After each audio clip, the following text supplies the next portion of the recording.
So let's talk about these two books. और ये दोनों किताबें जो हैं ये स्पेशल रिलेटिविटी के ऊपर हैं। और इन दोनों किताबों के नहीं, इनफैक्ट इन दोनों किताबों का जो मुसन्निफ है वो ऑफकोर्स एक ही शख्स है और उसका नाम है डेविड मर्विन, जो आप नाम यहाँ पे देख सकते हैं। उससे पहले एक और बात, मेरा जो स्टैंड था रिकॉर्डिंग का वो टूट गया है। So I have to innovate something, और अब मैं टेबल स्टैंड यूज़ कर रहा हूँ, जिसके लिए आप ऑफ कोर्स ये देख सकते हैं उसका जो ट्राइपॉड है नीचे। बट स्टैंड टूटने से कम हमें इतना डिमोटिवेट नहीं होना चाहिए कि हम वीडियोज़ ही ना बनाएं किताबों की। So let's get back to the books. David Mermin इस वक्त तकरीबन इसकी एज जो है वो 87-88 ईयर है और ये दुनिया का टॉप का कंडेंस मैटर फिजिसिस्ट है। और इनफैक्ट अगर आपको एक बहुत फेमस सेंटेंस याद हो जो रिचर्ड फाइनमैन से एसोसिएट किया जाता है in regard to quantum mechanics, जिसमें सारे ये कोटेशन कोट करते हैं कि रिचर्ड फाइनमैन ने कहा था शट अप एंड कैलकुलेट, कि क्वांटम मैकेनिक्स को समझने की कोशिश ना करें, बस इसको कैलकुलेट करें because it gives us unbelievably accurate results. Actually वो जो कोटेशन है शट अप एंड कैलकुलेट वो रिचर्ड फाइनमैन की नहीं है बल्कि इस शख्स डेविड मर्विन की है। So it's also very wonderful personality. और इंटरेस्टिंगली मैं इसकी इन दो किताबों की बात करने वाला हूँ इस वीडियो में। और of course he has not written only these two books. In fact, he has written something very famous for condensed matter students, all those students who study condensed matter physics or condensed matter theory, and that is actually the big bad boy, this book, Solid State Physics by Ashcraft and Mermin। And ये जो है मर्मिन, यही मर्मिन है जो जिसकी दो किताबों की मैं यहाँ पे बात करने वाला हूँ। और ऑफ कोर्स मैं इस किताब की बात नहीं करूँगा जो सॉलिड स्टेट फिजिक्स के ऊपर है। एंड आई बिलीव ये किताब उसने 1976 में लिखी थी और अब तक ये सॉलिड स्टेट फिजिक्स की बेसिक किताब है, कोई भी इससे अच्छी किताब नहीं लिखी गई। लेकिन उस किताब के ऊपर हम बाद में आएंगे फिर जब उसका रिव्यू करेंगे। आज मैं इन दो किताबों की बात करने वाला हूँ। ये जो किताब है आई बिलीव ये उसने फर्स्ट टाइम लिखी थी 1968 में। And I have been looking for this book for so long, even when I was in Pakistan I was desperately looking for this book. Reason उसकी ये है कि ये किताब I believe it's one of the finest book ever written on special relativity. Book का नाम है space and time in special relativity and of course the author is and David Mervyn.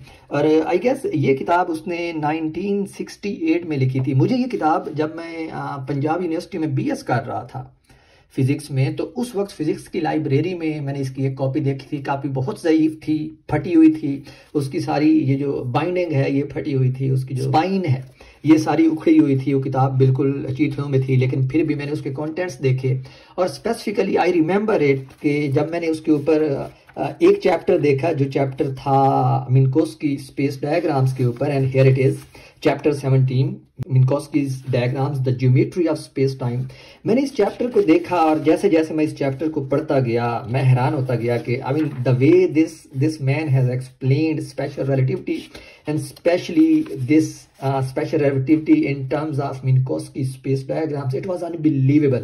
I have never read anything like that before. आप देख सकते हैं कि कितनी प्यारी डायग्राम्स हैं। और देखें जैसे यहाँ पे ये it's just normal when you are going at normal velocities, and when you move at velocities close to the velocity of light, this is what happens to your space time. So this is a picture of space time। और देखें कि moving frame में किस तरह वो curved होते हुए आपको नजर आ रहे हैं। एंड आई वॉज डम्बफाउंडेड कि इतने अच्छे तरीके से उसने एक्सप्लेन किया है।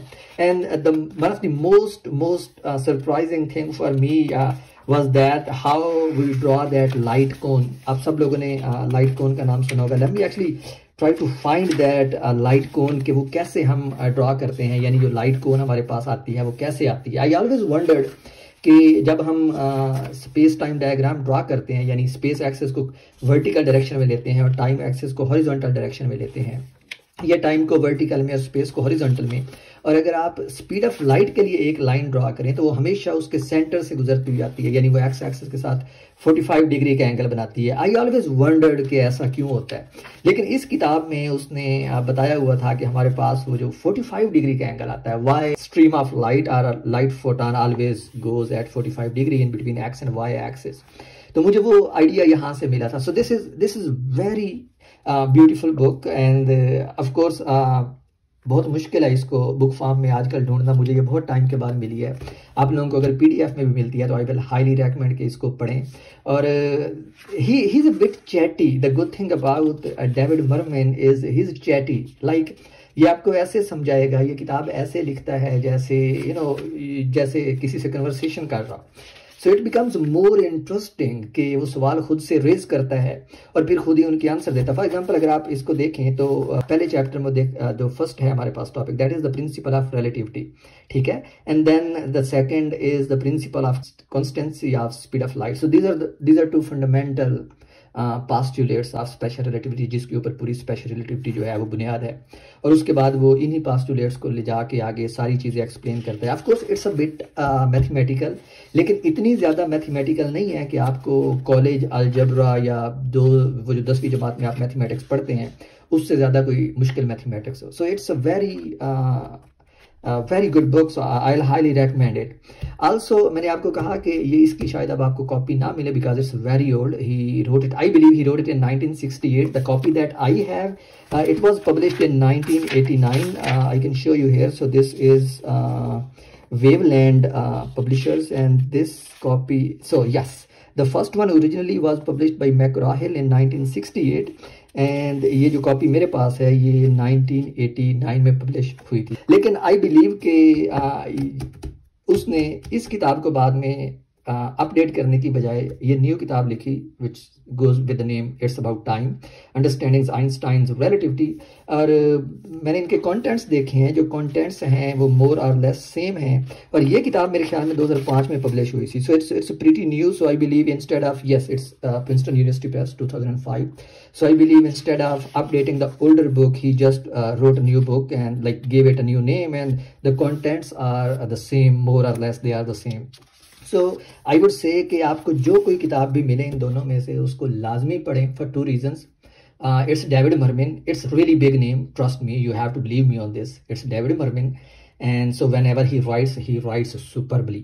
And secondly, it's a very good book in special relativity in both regards. If you want to understand special relativity intuitively, like how it makes sense, because we know it's kind of it goes against our common sense.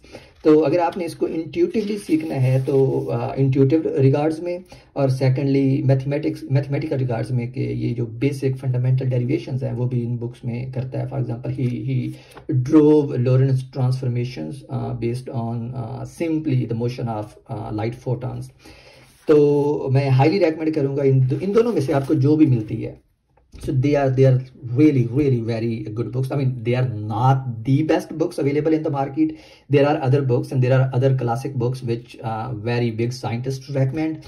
I will come back to those books. I have those books, so I will review them in future. But for now, if you really want to enjoy special relativity, I would say pick any of the book in between these two books. And as for the big bad boy of Mermin, I will get back to this book sometime in future. It's not for today, but today I would say just if you want to go into, if you want to enjoy special relativity, if you want to dig deep into special relativity, if you want to think about it, if you want to make intuitive sense of special relativity, pick any one of these two books and you will not regret it. So that's it for today. That's it for this video, and I will hopefully come back with another book from my bookshelf, and I will see you then.